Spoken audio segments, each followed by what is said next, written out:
देश की सबसे पुरानी political party Indian national Congress,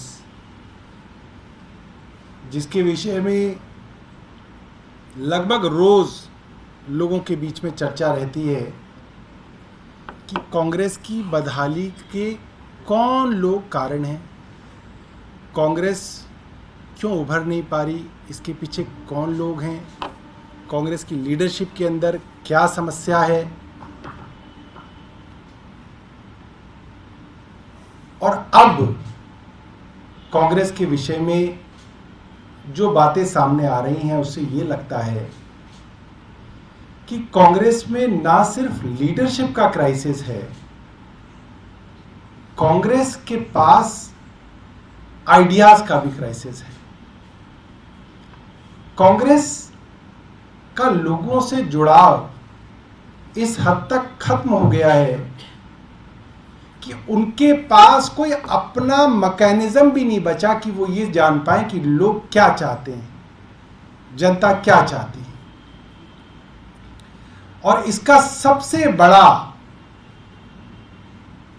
जो कह सकते हैं सबूत पब्लिक डोमेन में जो आता है वो ये है, देश की सबसे पुरानी पार्टी, देश की सबसे नई उभरती हुई ग्रो करती हुई पार्टी से आइडियाज और मैनिफेस्टो तक चुराने लगी है।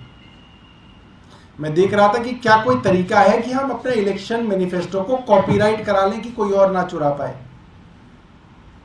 हमने देखा अरविंद केजरीवाल ने पहली बार यह कहा कि भाई इलेक्शन मैनिफेस्टो तो झूठे होते हैं, हम जो बात इलेक्शन के अंदर अपना वादा करेंगे वो अरविंद केजरीवाल की गारंटी है कि अरविंद केजरीवाल खड़े होकर कह रहे हैं ये चीजें मैं पूरी करूंगा। और कांग्रेस इस शब्द गारंटी तक को चुरा चुकी है। हिमाचल के अंदर कांग्रेस ने अपने मैनिफेस्टो को गारंटी कहा। जब आम आदमी पार्टी पहली बार ये बात लेके आई कि दिल्ली के अंदर हम 200 यूनिट बिजली मुफ्त देंगे और 400 यूनिट तक आधे दाम पे देंगे, तो कांग्रेस ने सबसे ज्यादा दिल्ली में हमारा मजाक उड़ाया और विरोध किया। जब उससे पहले हमने इलेक्शन लड़ा और हमने कहा कि हम बिजली हाफ, पानी माफ करेंगे, तो कांग्रेस के सभी नेता, जिसके अंदर अजय माकन आदि शामिल हैं, इन सब ने इसका पूरा विरोध किया और मजाक उड़ाया और कहा कि अरविंद केजरीवाल को न राजनीति आती न सरकार चलाना आता, ये तो हो ही नहीं सकता, ये तो झूठ बोल रहे हैं, इनको तो पता ही नहीं है सरकार कैसे चलती है, कांग्रेस को पता है ऐसे मुफ्त नहीं दिया जा सकता। ये विरोध आज भी इंटरनेट पे इनका दर्ज है, आप ढूंढ सकते हैं।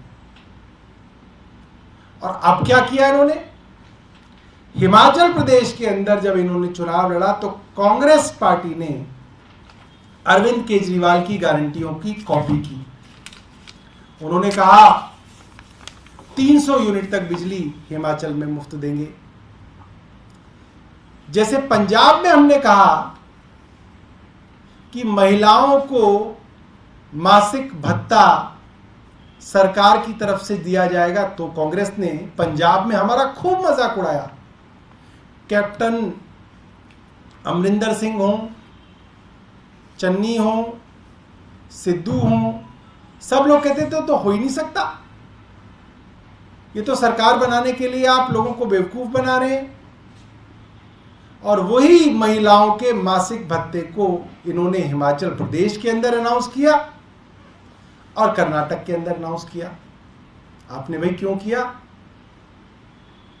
तीसरी भी बात, महिलाओं की मुफ्त यात्रा, कांग्रेस ने खूब विरोध किया। फिर हिमाचल में आम आदमी पार्टी के मैनिफेस्टो से चुरा के हिमाचल के अंदर कहा कि हम भी महिलाओं को मुफ्त यात्रा देंगे। कर्नाटक से खबर आ रही है कि उन्होंने भी अनाउंस कर दिया है, हालांकि उन्होंने कई सारी कंडीशंस लगाई हैं कि हम कांग्रेस की सरकार के अंदर कर्नाटक के अंदर मुफ्त बस यात्रा देंगे।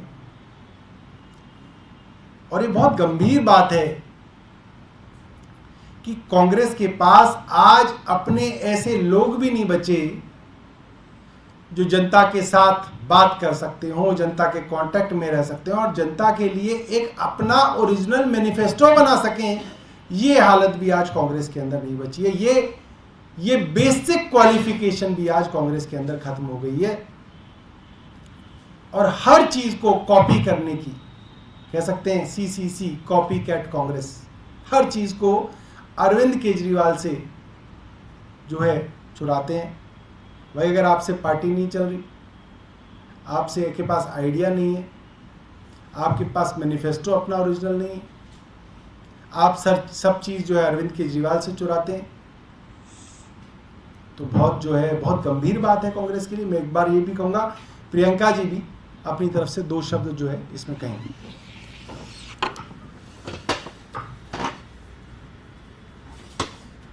सभी पत्रकार बंधुओं को नमस्ते। सौरभ जी की बात को ही आगे ले जाते हुए मैं अभी देख रही थी कि हार्वर्ड में भी एक स्टडी हो चुकी है कि कांग्रेस के पतन का कारण क्या है, और उनके पास ऐसे कार्यकर्ता रहे जो हमें याद है, जैसे पंजाब में चन्नी जी को मुख्यमंत्री बनाया और फिर वो बुरी तरह हमसे पंजाब में हार गए, चाहे उन्होंने हमारी गारंटी कॉपी की, नहीं इम्प्लीमेंट कर पाए, हार गए। बहुत ही आज तक की वर्स्ट डिफीट कांग्रेस की पंजाब में हमारे हाथों हुई। उसके बाद उन्होंने देश छोड़ दिया, जो कांग्रेस के सभी कार्यकर्ता करते हैं, और जाकर एक थीसिस लिखी जिसमें फिर पीएचडी करी कि कांग्रेस की पोल स्ट्रैटेजी क्या है। तो उसमें भी उन्होंने बहुत लंबा विवरण किया है कि कांग्रेस कैसे अपने लोगों से बिल्कुल संपर्क में नहीं रहती, बिल्कुल कार्यकर्ताओं से संपर्क में नहीं है, टॉप लीडरशिप से संपर्क में नहीं है, सिर्फ चुगलखोरी की राजनीति चलती है वहां पर। तो उन्होंने भी जल्द में जरूर हमें कॉपी कर लिया है इस बार, बट मेरा ऐसा मानना है कि सिर्फ अरविंद केजरीवाल जी की फाइनेंशियल जो प्रूडेंस है, जो फिस्कल प्रूडेंस है, जो एक मुनाफे का बजट पेश कर सकती है, लगातार अपने लोगों को सुविधाएं देकर जनता के पैसे से, जैसे हम दिल्ली में करते हैं, जैसे हम पंजाब में करना शुरू कर चुके हैं।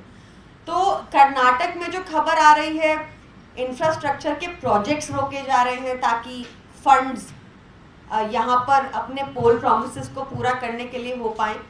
तो इस कॉपी करना तो आसान है, पर नकल के लिए भी अकल चाहिए होती है, जो आज की कांग्रेस में काफी लैकिंग लगती है। जय हिंद।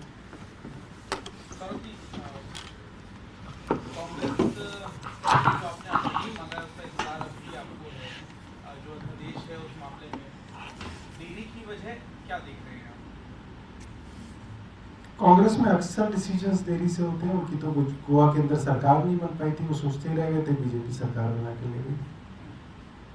आपको लगता है कि जल्द से जल्द फैसला लेना चाहिए कि काफी लंबे समय से मुलाकात का समय मांगा हुआ है? अब ये तो देखिए उनका इंटरनल मामला है। एक सवाल ये है कि आप भी गारंटी की बात कर रहे हैं, उधर वो भी गारंटी की बात कर रहे हैं, लेकिन 320 की बात काफ़ी चर्चाओं में है। बीजेपी बार बार ये कहती है कि आप मुफ्त की रेवड़ियाँ बांट के देश बर्बाद कर रहे हैं, आपके लिए भी कह रही है और कांग्रेस के लिए भी कह रही है। तो आप इस पूरे बयान किस तरीके से? ये फैसला जनता को करना है कि क्या देश के लोगों को वेलफेयर स्कीम्स देना मुफ्त की रेवड़ी है, या बड़े बड़े अरबपति उद्योगपतियों को उनकी ऋण माफी कर देना मुफ्त की रेवड़ी है। ये फैसला तो देश की जनता को करना है। जितने पैसे के अंदर करोड़ों लोगों की मुफ्त बिजली आ सकती है, मुफ्त बस के अंदर यात्रा आ सकती है, मुफ्त पानी आ सकता है, उससे कई गुना ज्यादा पैसा केंद्र सरकार ने भारतीय जनता पार्टी से दोस्ती रखने वाले, प्रधानमंत्री जी से दोस्ती रखने वाले उद्योगपतियों का माफ किया है। ये सब ऑन रिकॉर्ड है। सौरभ जी, एक सवाल ये है कि 23 जून को जो बिहार में बैठक होनी है अपोजिशन की, उसमें कांग्रेस ये बात रख सकती है, और ये कांग्रेस की तरफ से तमाम नेताओं ने कई स्टेटमेंट भी दिया कि ये कहा जा रहा है कि एमपी और राजस्थान में आम आदमी पार्टी चुनाव लड़ेगी, वहाँ पर कांग्रेस को नुकसान पहुंचाएगी। तो ऐसे में अपोजिशन ही अपोजिशन का वोट काटेगा, तो फिर एक साथ आने का क्या मतलब रह जाता है? नहीं, हम तो ये बात, एक बात बताइए, 2015 में कांग्रेस की सीट 0, 2020 में दिल्ली में कांग्रेस की सीट 0, तब भी वो यहाँ चुनाव लड़ते हैं। क्यों लड़ते हैं वो यहाँ चुनाव? वो कह दें कि पंजाब और दिल्ली के अंदर चुनाव नहीं लड़ेंगे, हम भी कह देंगे राजस्थान और मध्य प्रदेश में हम नहीं लड़ेंगे। आइए टेबल पे आके बातचीत तो कीजिए। सर 23 तारीख को आप लोग जा रहे हैं विपक्षी दलों की बैठक, किस तरीके का आप लोगों का आपका एजेंडा क्या रहेगा और क्या आप लोगों के मुद्दे हैं? देखिए, बड़ा मामला अब ये है कि अगर विपक्षी दल एक होके नहीं लड़ेंगे तो ऐसा भी हो सकता है कि अगली बार देश में चुनाव ही ना हो।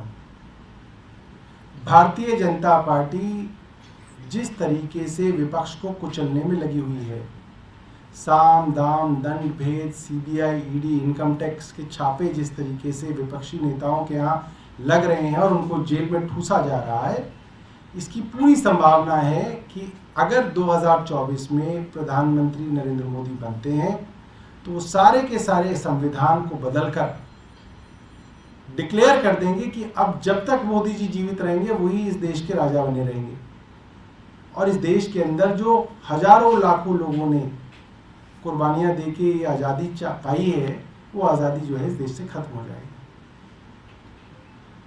सौरभ, कल सीएम ने ये बात भी कही कि जो अधिकारी हैं या सेक्रेटरी हैं वो अपने आप को बहुत समझ लगे मंत्री के, ये जो स्थिति बन गई है इस पर आपका क्या कहना है? देखिए, केंद्र सरकार ये चाहती है कि दिल्ली की चुनी हुई सरकार ठप हो जाए। दिल्ली की चुनी हुई सरकार जो लोगों के लिए अच्छे काम करती है, मुफ्त बिजली है, मुफ्त पानी है, मुफ्त वर्ल्ड क्लास शिक्षा है, मोहल्ला क्लिनिक्स में मुफ्त उपचार है, मुफ्त डायग्नोस्टिक है, मुफ्त दवाइयाँ हैं, इन सब चीज़ों को बंद करना चाहती है। डायरेक्ट एलजी या भारतीय जनता पार्टी इसके अंदर दखल देके देख चुकी है, उनकी जनता में बदनामी होती है। अब अफसरों के जरिए इन सब कल्याणकारी चीजों को बंद करने की कवायद बहुत युद्ध स्तर पे शुरू हो चुकी है। बार बार अफसरों के जरिए दिल्ली के मोहल्ला क्लिनिकों को ठप करने की कोशिश की जा रही है। दिल्ली में जो मुफ्त टेस्ट किए जाते हैं, प्राइवेट अस्पतालों में जो मुफ्त सर्जरी की जाती है, उसको ठप करने की कोशिश दिल्ली सरकार में अधिकारियों द्वारा केंद्र सरकार करने की कोशिश कर रही है। जहां जहां पे भी गरीब लोग आइडेंटिफाइड जे क्लस्टर्स के अंदर रह रहे हैं, झुग्गियों के अंदर रह रहे हैं, वहां पे डूसिब के अधिकारियों के साथ मिलकर केंद्र सरकार उनको उजाड़ने की पूरी साजिश रच रही है। ऐसा भी देखा गया कि डूसिब के अधिकारियों ने झूठे एफिडेविट कोर्ट के अंदर देके गरीब लोगों के आशियाने उजाड़ दिए। तो ये चीजें रैंडमली नहीं हो रही हैं, ये चीजें केंद्र सरकार के इशारे पे एक षड्यंत्र के तहत हो रही है।